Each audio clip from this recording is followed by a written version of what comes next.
Welcome back to Real-ationship Goals, a podcast all about exploring the realities and complexities of healthy relationships. Real-ationship Goals is a project of the Prevention and Education team at the Advocacy Center for Crime Victims and Children in Waco, Texas. If you or someone you know has experienced sexual violence or harassment and is seeking support services or needs more information, links to resources and our hotline number can be found in the description.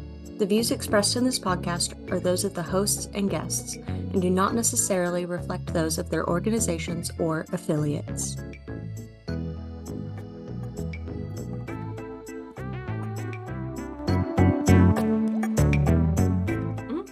Hi everyone, welcome back to another episode of Real-ationship Goals. We are your hosts. My name is Mónica and I'm the Prevention Community Organizer. I also use they, she pronouns. My name is Elsie Narasevich, and I use she, her pronouns. My name is Meryl Onderegg, and I use she, her pronouns. I know, I gave my full title. Sheesh. Anyways, you guys. I was going to if she continued. We are back with a media analysis episode, and today we just finished watching. Well, Meryl watched it 3 times this weekend, but I just watched it. Did you watch it for the first time? We just watched it for the first time together. We'll say it like that. K-pop Demon Hunters. So I'm a little late to the game, but today we're going to talk about it, do some media analysis with a social emotional lens to it. We have some questions prepared with our team, and then we're just going to have some discussion. And then afterwards, we have our relationship goal and recommendation. Who wants to start off with the first question? Meryl, how are you? Okay. So my first question was provided by someone who is not here, but I'm going to read it. And it's, how does the community's reaction to a mixed identity, such as Rumi's or her bandmates, influence an individual's journey towards self-acceptance? Do we want to give a little bit of context? Sure. So in the movie... Spoilers. Spoilers. Oh, yeah, spoilers. So if you don't like spoilers, don't listen. This is going to be like super vague bio spoilers. But so you have the band, which they're called Huntrix, and they're made up of a group of people called Hunters, and I'm not going to give anything away about what they do. It's in the title. Oh, sorry. Well, yeah, but I don't want to be specific about it. But anyway. So one part of their mixed identity is that they are hunters, and this is like a secret identity. And then the other parts are Rumi. Oh gosh, this is gonna totally be a spoiler. Oh, okay. Rumi is half demon, and then another mixed identity is Zoe. One of the bandmates is also from America, and the other two are from Korea. And so this movie really talked about Mira. Well, Mira's other identity is that she's a hunter. She doesn't have any other yeah. And so a lot of this movie deals with self-acceptance, and this question is kind of like, how does having a mixed identity influence this journey towards self-acceptance? I think it influences it so fundamentally. What do y'all think? Well, I was thinking about how I think about it in the way how it's in our society and just like our relationships with people that we know, people that we don't know, our neighbors, people at the store, where sometimes people swear like, oh my gosh, I've never known a person with insert identity here. Yeah. And whole time they do, but it's like, it's almost like they need they have these assumptions, right? Just based on whatever media they've consumed growing up or childhood or whatever they've heard, just repeated and repeated. But then they meet someone and they're like, oh, it's not like that. And it's just like, they just have to take that step to meet somebody.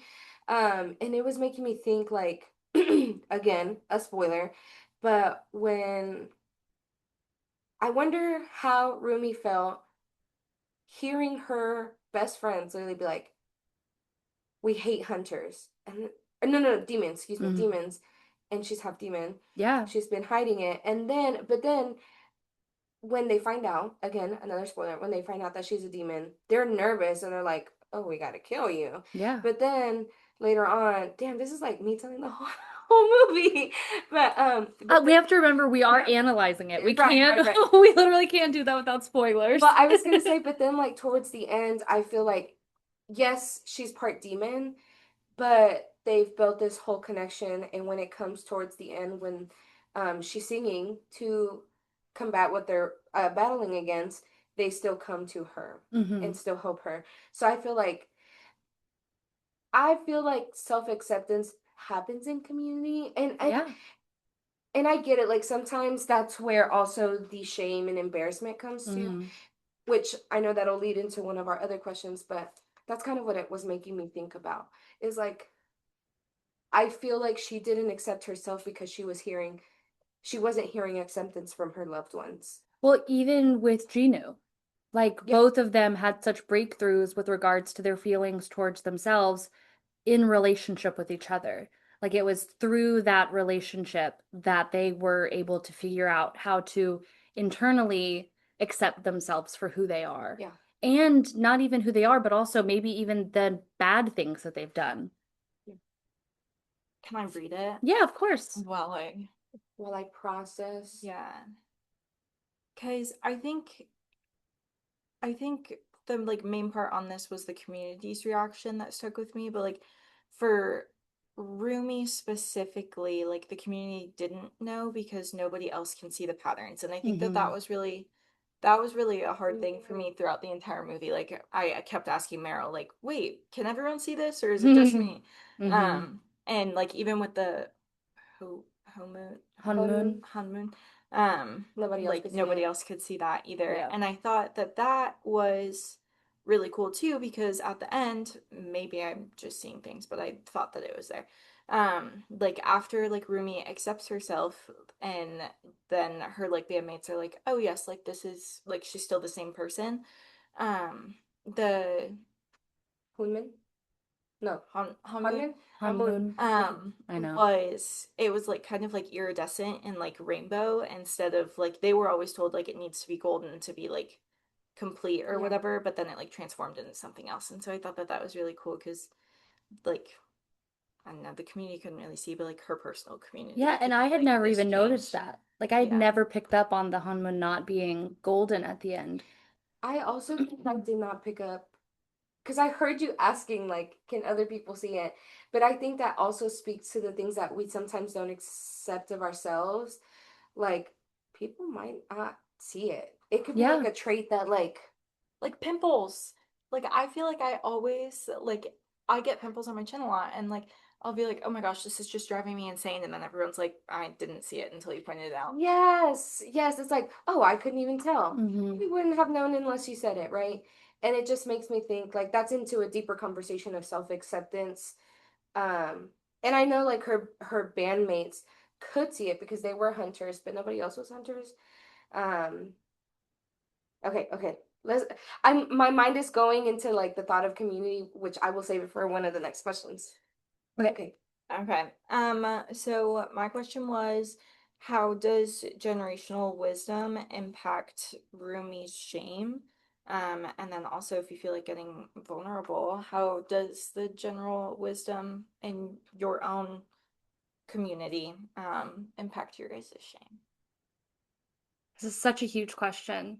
And I feel like so much of her shame was because of that generational wisdom. She so often wanted to share, the fact that she was part demon with her bandmates. But Celine, who was like kind of like her mother figure, you know, told her that she had to hide. She pretty much taught her that it is shame.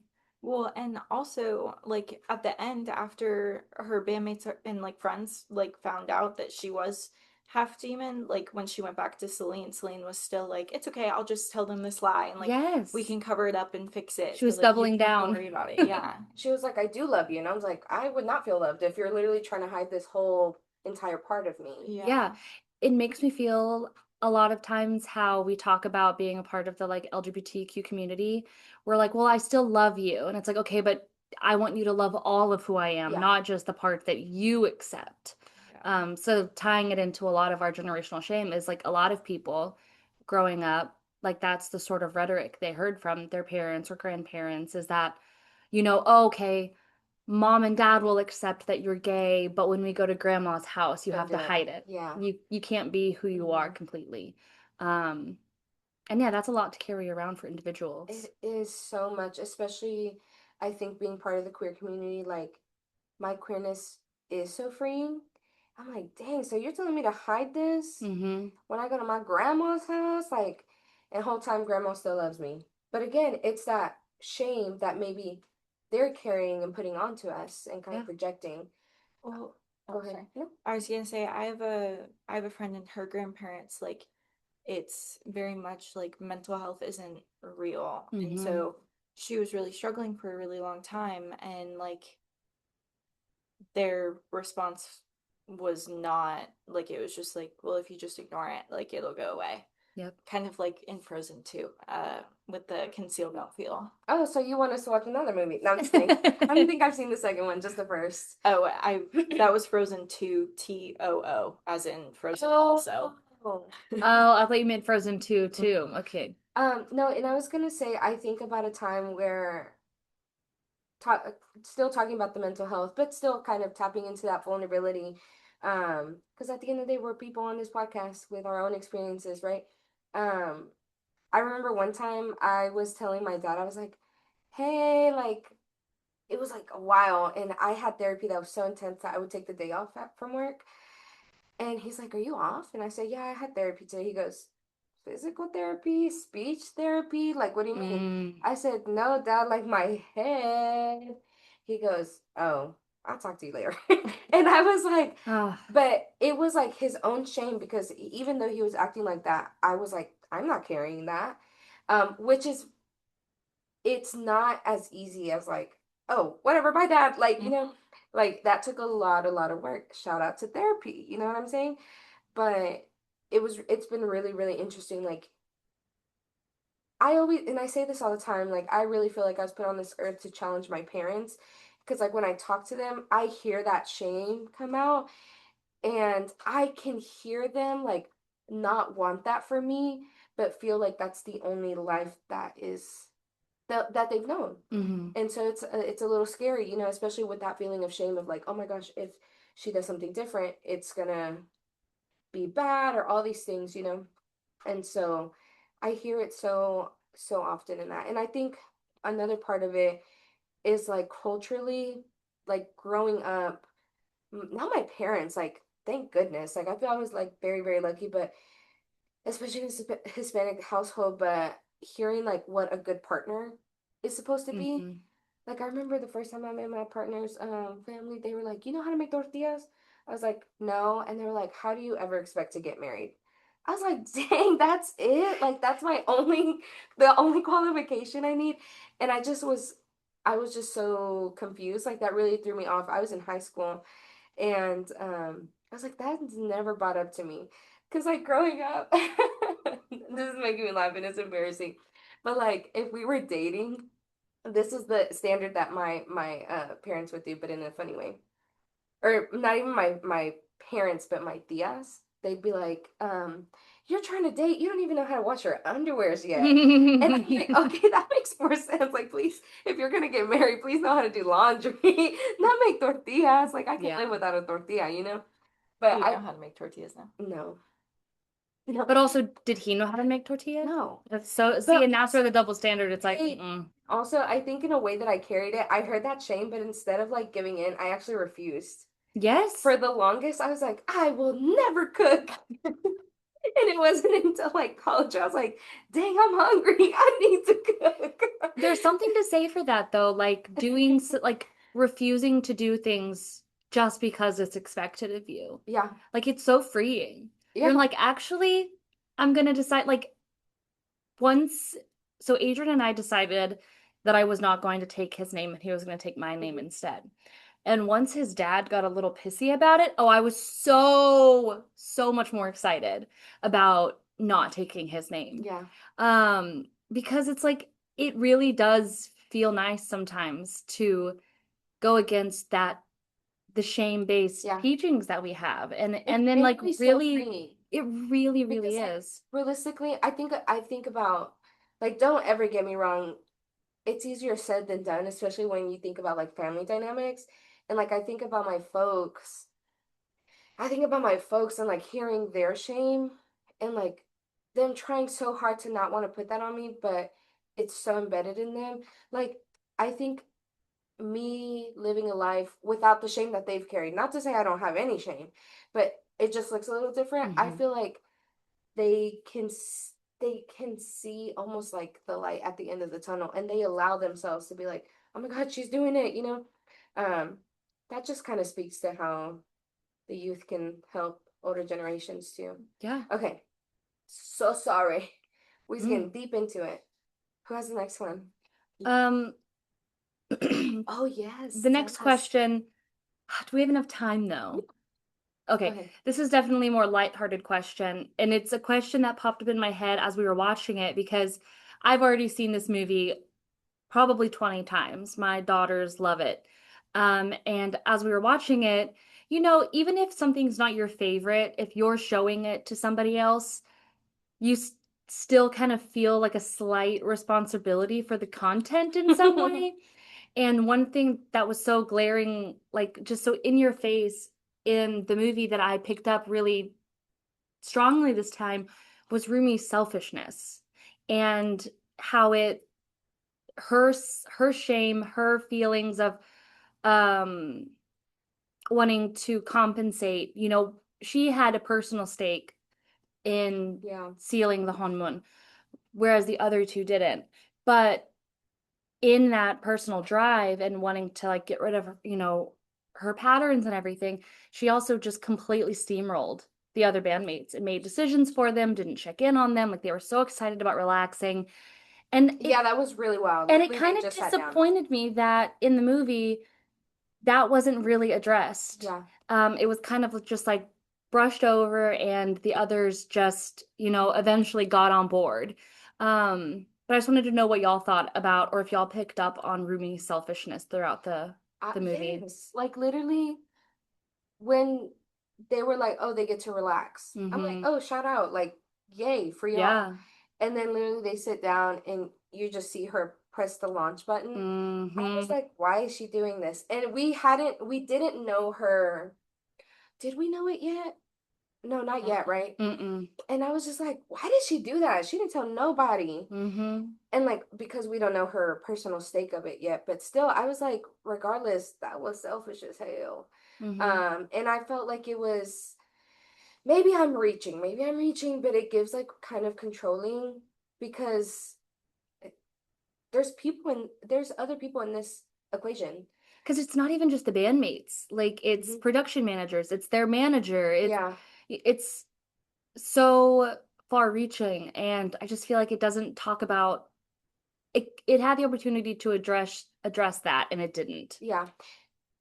I was gonna say I don't know anything about the music industry, obviously, and I am so aware that this is a movie, but when she launched it like that without like telling anybody, I was just thinking about Taylor Swift, who has literally been dropping Easter eggs about this album for like 3 years. Oh, and so the fact that she had everything like planned out for 3 years, and then Rumi was like, well, I want to release it today. And I was like, what? Even her fans were like, they deserve a rest. Yeah. You know, like we saw in the whatever. I was just like, ugh, I don't know. This time it just really hit home even more so. Like, dang, that was so selfish. And she was like kind of selfish throughout the movie, really. Yeah, and because I get it, like people will like could sympathize, right? Yeah. But like you're right. I mean, that was selfish because she put a lot at stake with no warning, no clear communication, because that's what people were bugging her about majority of the movie. And she's just making up whatever it may be. And that's why I was like, it's kind of controlling. And with her secret meetings with Gino. Yeah.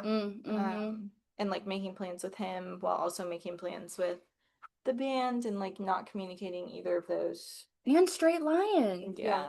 She was like, no, I promise. Like psychological, like what's it called? Manipulation? Like I was gonna say psychological warfare, and that's so not correct. Whiplash. Oh, okay. Like it's like back and forth, like dang, I was gonna say something else, but I guess I'll just leave it at that because I forgot. And just for the sake of time. But I love an imperfect protagonist, like when the protagonist has severe flaws. Like I appreciate that because it makes them more real. I was gonna say, what I was gonna say is, oh, like this is a music industry. I thought it was like a kind of trying to, is the word propaganda to not rest. I was like, oh my gosh. Oh, Because even yeah. at the end, they were like, we're gonna go on a 3-month hiatus. And then they see their fans and they're like, I'm recharged. And I'm like, let's. But let's like actually rest, girls. I was like, Like, propaganda. please. I was like, this is, Yes. no, don't do it. So We're I not think, production machines. We are yeah. humans. So I think that's where my mind went when it came to that. I was like, I hate this. But there was times where I was like, dang, this girl is selfish as heck. Yeah. But yeah, that was what I was gonna say. Okay. And I also really love my couch, so I totally understand the other two being like, couch, couch, couch. Yeah. Me too. Yeah. Or my bed. What was it? I said, or my bed. Yeah. Any final Just relaxing thoughts? in general. Any final thoughts before we jump into the recommendation and go? I feel prepared. All right. Well, Elsie, you have our relationship goal. So Yes. please go ahead. Okay, so the relationship goal is to look at your shame and find out where it came from and whether or not it's really yours to hang on to. Like Monica was saying earlier with the tortillas, how you just like were like, yeah, that's not for me and that's not my shame, so I'm just gonna leave it at the door. Yeah. So And I'll say, like, definitely easier said than done. I think it's because of who it came from.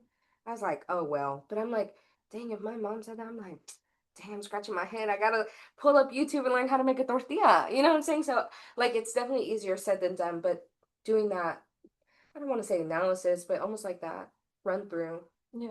It Like, does just require like, analysis. yeah. And I feel like that's something that a lot of people realize later in life rather than sooner is that every social convention that we have should be analyzed in a way like, does this actually fit my life and the life I want? Yeah. So, yeah.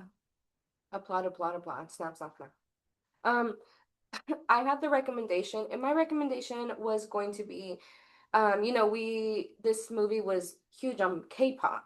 I know it's like Demon Hunters, and that's the whole thing, but just K-pop, a different culture, a different type of music genre. Excuse me, I got burped. And I was gonna say my recommendation is genuinely listen to music in other languages. I say like Latin music is so easy to get into. It really is. We have like, radio stations. yeah, and I'm just like that for only English speakers. Bad Bunny, hello. Yeah. I'm never gonna shut up about Bad Bunny. Bad Bunny, reggaeton, like all these different things, right? But even like me growing up, I was like, I don't want anybody to hear my Spanish music. And it wasn't until like maybe like 3 years ago, it's like, I'm blasting this and I love Yeah. it. And that really started making me like, I need to look into different music. Hey, she took a look at her shame, y'all. I looked at my shame and I was like, I don't want to carry this anymore. I want to listen to good music. And there's a song, even when I was like trying to learn Italian, I was like, let me listen to Italian music. But it was too fast for me. And then I have this song that I just really, really love, and it's in Arabic. And it just like really opens you up into a new world. Oh my gosh, another thing that I love, Brazilian funk. Even though Yes. there's not like a lot of like there's like lyrics to some of them, but just like the beats, like even just that, like exploring music from a different culture. I love Brazilian funk. It's so, so good. So it just opens your really like your life to so much more. Because now I want to go to Brazil and party. And I'm not even a partier like that, but I was like, I need to hear Brazilian funk from the motherland. You get what I'm saying? So yeah, from the motherland. Well, you guys, that is everything for today. Thank y'all so much for tuning in on another episode of Real-ationship Goals. If you want some more, or if you want to follow us, you can follow us at Advocacy Waco on Facebook and Instagram. And if you're looking for more prevention specific content, you can follow us at ACCVC _ on Instagram. Until next time, bye. It's actually ACCVC _ prevention on Oh, what did I Instagram. say? You just forgot left the out prevention. Okay, that's where you can find us, you guys. Thank you for that. Okay, you guys, bye.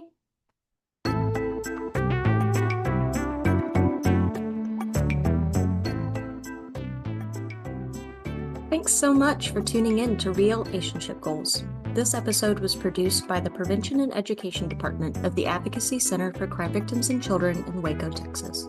Interested in more content from P&E or the Advocacy Center? You can follow us on Instagram at ACCVC_prevention or on Instagram and Facebook at Advocacy Waco. Be sure to like this episode and follow us wherever you get your podcasts. See you next time. Bye.